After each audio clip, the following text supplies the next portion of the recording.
भाई बहन, माताएं, बहनें, मैं आप सबका यहाँ पे आज शुक्रिया अदा करने आया। आप लोगों ने इस इलेक्शन में बढ़ चढ़ के जो साथ दिया, अपना जो तावन दिया, वोटों के जरिए मेरे साथ चल के, खाली पेट रह के, दिन रात मेहनत करके, उस सब का मैं आप सबके आगे हाथ जोड़ के आप सबका शुक्रिया अदा करता हूँ। ये इलेक्शन सही मायने में बोली जाए तो ये इलेक्शन मैंने नहीं लड़ी है, ये आप लोगों ने लड़ी है, ये आम जनता ने इलेक्शन लड़ी है। एक तरफ एक आम आदमी था और एक तरफ पूरे देश की, पूरे हमारे हिंदुस्तान की सबसे बड़ी हुकूमत थी। एक आम आदमी की लड़ाई इस देश की सबसे बड़ी हुकूमत के साथ थी और फैसला ऊपर वाले ने करना था और ऊपर वाले ने अपना फैसला दिखा दिया। ऊपर वाले ने ये साबित कर दिया कि चाहे बड़ी सी बड़ी हुकूमतें क्यों ना हो, बड़ी सी बड़ी सरकारें क्यों ना हो, होता वही है जो एक गरीब आदमी चाहता है, आवाज उसकी ही सुनी जाती है। हमने ईमानदारी से इलेक्शन लड़ी है। जैसे हमारे मौलवी साहब ने कहा कि यहाँ टैचियां भर भर के आई, हर जगह गई ये टैचियां भर भर के, लेकिन उन टैचियों का कोई असर नहीं हुआ।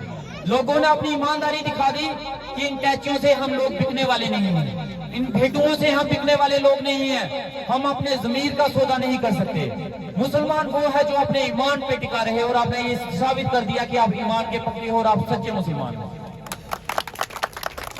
इलेक्शन हो चुकी है, इलेक्शन खत्म हो चुकी है, अब वोटों की बात नहीं रही, अब पार्टियों की बात नहीं रही।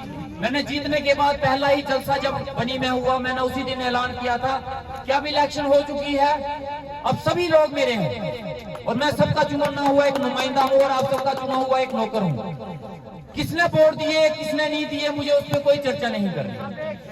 किस इलाके से मुझे वोट आए हैं, किस पोलिंग स्टेशन से मुझे वोट आए हैं, मुझे वो देखने की जरूरत नहीं है। और सबसे हाथ जोड़ के गुजारिश की थी, सभी पॉलिटिकल पार्टियों से ये बात की थी कि हम सब मिलके चलेंगे। बनी की तरक्की आप भी चाहते हो, बनी की तरक्की हम भी चाहते हैं। अब तरक्की पे बात की जाए, डेवलपमेंट पे बात की जाए, लोगों के मसले और मसाइल पे बात की जाए। लेकिन कुछ लोग सुधरने वाले नहीं होते, कहते हैं रस्सी जल जाती है लेकिन उसका बल नहीं जाता। रस्सी जल गई लेकिन इनका बल नहीं गया। आज भी मैं देखता हूँ, इनके भाषण सुनता हूँ तो ये पब्लिक के बीच में आज भी खड़े होकर ये बोल रहे हैं ठक्करों ने इतना वोट दिया, मुसलमानों ने इतना। भैया ठक्कर और मुसलमान आज भी नचा रहे हो। इलेक्शन से पहले तो नचाया इन लोगों ने कि मुसलमान तालिबानी है, ठक्कर टमाटर है, ये है वो है, यही चलाते रहे। लेकिन इलेक्शन खत्म होने के बाद आज भी ये लोग नचा रहे हैं कि ठक्करों ने वोट दिए इतने, मुसलमानों ने इतने दिए। क्या मतलब है? हमने आप लोगों से हिसाब नहीं मांगा कि भाई मुझे वोट किसने कितना दिया और कहां से मिला। मैं इस चीज का किसी से कोई हिसाब नहीं मांग रहा। मेरा कोई भी आदमी शरेआम खड़े होकर ये नहीं बोलता कि हमें उस इलाके से, उस पोलिंग स्टेशन से इतना वोट मिला। मेरे साथ चलने वाला एक भी आदमी ये नहीं बोलता कि हमें उसने वोट दिया, उस जाति ने दिया, उस बरादरी ने नहीं दिया।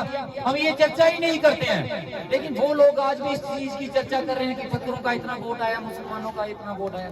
यार आप इंसान को वोटों के ऊपर तोलते हो। आज भी आप इंसानियत को नहीं देख रहे हो, आप वोटों को देख रहे हो। आपने लोगों को नहीं देखा, उनको वोट बैंक को देखो। लेकिन मैं आप सबसे वादा करता हूँ, सभी लोग भंडार से लेके गोटू फलाल तक के हर एक लोगों का मैं चुना हुआ एमएलए हूँ और मैं सबके काम करूँ।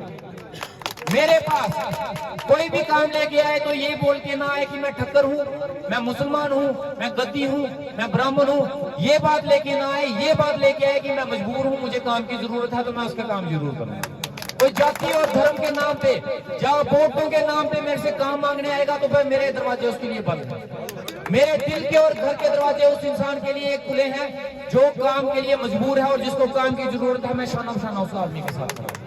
मुझे किसी पार्टी से कोई ना तो मोहब्बत है और ना तो कोई दुश्मनी है। मेरे लिए वही पार्टी मेरे लिए वफादार है, मैं उसी का वफादार हूँ जो बनी के लोगों को काम करेगी। जिस दिन उस पार्टी ने आप लोगों से मुंह फेर लिया, उस दिन उस पार्टी से मैं भी मुंह फेर।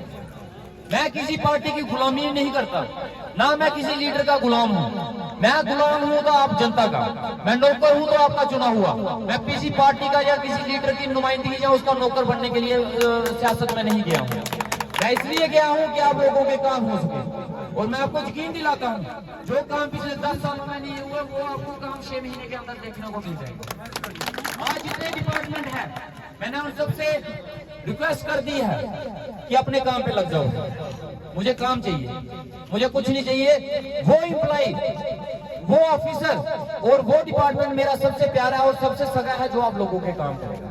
और जो डिपार्टमेंट और जो इंसान और जो एम्प्लॉय आपके काम नहीं करेगा, मैं उसका दुश्मन। मुझे किसी से दोस्ती नहीं डालनी है, मुझे किसी से प्यार मोहब्बत नहीं करने हैं, बस लोगों के काम होने चाहिए। और सभी डिपार्टमेंट अच्छे से काम कर रहे हैं और सभी ने मुझे एश्योर किया है कि हम ईमानदारी से, वो पहले भी काम करते थे, ऐसी कोई बात नहीं है। शायद कोई कमी पेशी रही होगी, किसी वजह से उनको कॉन्फिडेंस में नहीं लिया होगा, लेकिन हम सभी एम्प्लॉइज को कॉन्फिडेंस में लेके आने वाले टाइम में हम पब्लिक दरबार भी लगाना शुरू कर देंगे। आज हमारी पब्लिक मीटिंग थी, एक वर्कर मीटिंग थी, आने वाले टाइम में हम डेट फिक्स करेंगे, बनी में एक पब्लिक मीटिंग रखेंगे और एम्प्लॉइज के बीच में रखेंगे और आपके कामों का उन लोगों से हम जायजा लेंगे कि कितने काम हुए हैं, कितने काम नहीं हुए हैं। हमारे एडब्ल्यू साहब, जैसे पानी की आपने बड़ी समस्याएं बताई, हमारे एडब्ल्यू साहब बड़े अच्छे हैं, उनसे हमने बात की कि ऐसे ऐसे मसले आ रहे हैं, कुछ डंडी गुट्टू के भी मसले आ रहे हैं, उनसे सिर्फ हमने चर्चा की थी और आज वो सुबह डंडी गुट्टू पहुंच गए। वहां से मुझे फोन कर रहे थे क्या मसले हैं, तो वो वहां पे जाके लाइन भी देख रहे हैं, होद भी देख रहे हैं, सब कुछ देख रहे हैं। आने वाले टाइम में हमें कुर्सी पे बैठने वाले एम्प्लॉय नहीं, फील्ड में जाने वाले एम्प्लॉय नहीं। और जितने भी प्रोजेक्ट अगर बनाए गए हैं आप लोगों की बिना सहमति के, बिना ग्राम सभा लगाए और आप लोगों से बिना पूछे वो जो प्रोजेक्ट लगाए गए हैं, मैं उन सभी प्रोजेक्टों को कैंसिल करवा रहा हूँ। अब प्रोजेक्ट वही बनेंगे, ग्राम सभाएं लगाई जाएंगी, उन ग्राम सभाओं में मैं भी जाऊंगा और उन ग्राम सभाओं में आप जो काम रखाओगे, अगली ग्राम सभा में उसकी रिपोर्ट ली जाएगी, जो पहले काम बताए गए थे उसमें से कितनों पे काम हुआ, कितनों पे काम नहीं हुआ।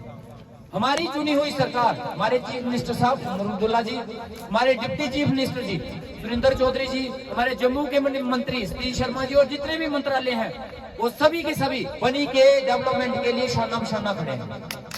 और आने वाले कुछ दिनों के अंदर अंदर हो सकता है हमारे चीफ मिनिस्टर साहब का दौरा भी यहाँ पे लगे और हम लगवाएंगे। और ये दौरा अभी कुछ दिन पहले भी लग सकता है। हमने चीफ मिनिस्टर साहब से बात की कि हम आपको बनी लेके जाएंगे और वो तैयार हो गए थे, उनका प्लान बन चुका था। लेकिन लास्ट मौके पे उन्होंने मेरे से एक बात की कि एमएलए साहब, मैं चाहता हूं कि मैं बनी में जाऊं तो किसी काम का उद्घाटन करने जाऊं, किसी का नींव पत्थर रखने जाऊं, भाषण करने के लिए किसी लिए जाऊं। भाषण बहुत कर लिया, आप काम करते हैं, आप कोई काम रखाओ, कोई बड़ा प्रोजेक्ट रखाओ, मैं वहां पे उसका उद्घाटन करने आऊंगा तो मजा भी है उसका। तो हमारे चीफ मिनिस्टर साहब का भी एक ही माइंडसेट है कि काम होना चाहिए, कोई ना कोई प्रोजेक्ट हम रखाएंगे और उसके उद्घाटन के लिए हम चीफ मिनिस्टर साहब को आप लोगों के बीच में लाएंगे, ताकि आप लोगों को वो अपने सामने श्योर कर सके कि हम लोग आपके लिए हैं। और ये यकीन रखिए कि मैं आप लोगों के लिए ही हूँ। जात पात और हिंदू मुसलमान की बात नहीं की जाएगी, जो कर रहे हैं उनको करने दो, उन्हीं की इन बातों की वजह से ही तो मैं एमएलए बना हूं। उनको रोकना नहीं, उनको रोकोगे तो शायद आगे की मेरी मिनिस्ट्री रुक जाए।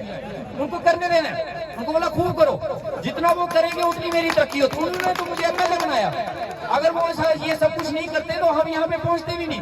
ये सब उनकी बदौलत है। मैं हाथ जोड़ के उनका शुक्रिया अदा करता हूँ कि भाई आपने जो किया बड़ा अच्छा किया, आगे भी करते रहना, खूब दबके करना, बजाओ ढोल जितना बजा सकते हो, बड़ा अच्छा है। हमें उनकी तरह बनने की जरूरत नहीं है, ना मुझे ये गिनाने की जरूरत है। और जो वो बातें करते हैं, मेरे साथ चलने वाले मेरे दोस्त, मेरे भाई, उनको बड़ा गुस्सा आता है, डॉक्टर साहब देखो क्या बोल रहे हैं, हम इनको जवाब देंगे। मैंने कहा जवाब दे देंगे तब तो उनके मुंह बंद हो जाएंगे। उनको बंद नहीं ना करवाना, उनको बुलवाना है और बोलने दो। हमें उनको जवाब नहीं देना है, मुझे जवाब उनको नहीं देना, मुझे जवाब आप लोगों को देना। आप लोग जो बोलोगे उसका हिसाब किताब मैं आपको दूंगा। वो कौन है हिसाब किताब मांगने? वो मेरे से हिसाब किताब मांगते रहे, मुझे उनको देना ही नहीं है। मुझे आम जनता को हिसाब किताब देना है और आपके सवालों के जवाब देने हैं, क्योंकि मैं आपका चुना हुआ एक नुमाइंदा हूँ, उनका चुना हुआ नहीं हूँ। उन्होंने तो मेरे को रगड़ा लगा दिया, वो तो करके थे गुंडा मेरा, मुझे तो आप लोगों ने बचाया। तो मुझे आपके सवालों के जवाब देने हैं। मैं आप लोगों के साथ शाना बशाना, भंडार से लेके गोडू ब्लॉक तक की जनता मेरी है और मैं आप जनता का, ये मैंने आपको बोल दिया। आपको किसी चीज के लिए निराश होने की जरूरत नहीं है। मैं ईमानदारी से बोल रहा हूँ कि ओथ लेने के, शब्द लेने के अगले दिन से मैंने काम शुरू कर दिया हुआ है और बड़ी जल्दी आपको ग्राउंड पे इसके रिजल्ट भी मिलेंगे। आज हमारी यहाँ डीएमओ साहब से मीटिंग हुई है। जिन गाँव में डॉक्टर नहीं है, हमने उनसे बोला है कि हर महीने वहाँ पे मेडिकल कैंप लगाया जाए और डॉक्टरों को भेजा जाए।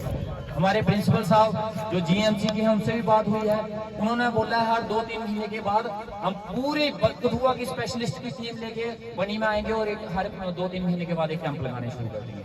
एसएसपी साहब से भी बात हुई है, क्योंकि बनी में नशाखोरी बहुत बढ़ रही है, उसके ऊपर बड़ी जल्दी बनी में एक्शन होने की जा रहा है और एसएसपी साहब इसके ऊपर रहेंगे। सीओ साहब एजुकेशन के जो है उनसे हमारी बात हुई है, उन्होंने मुझे एश्योर किया है कि भंडार से लेके गोडू फुलाल तक के जितने भी टूर होंगे उसमें मैं आपके साथ चलूंगा और हर एक स्कूल और हाई सेकेंडरी में जाके खुद जायजा लूंगा।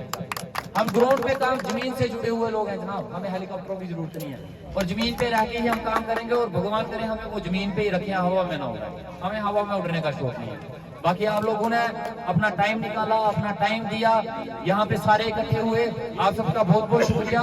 बस एक चीज का ध्यान रखना, जितने भी सियाने बुजुर्ग हैं इनसे हाथ जोड़ के गुजारिश है कि अपना हाथ मेरे सिर पे हमेशा रखना, अपना आशीर्वाद रखना।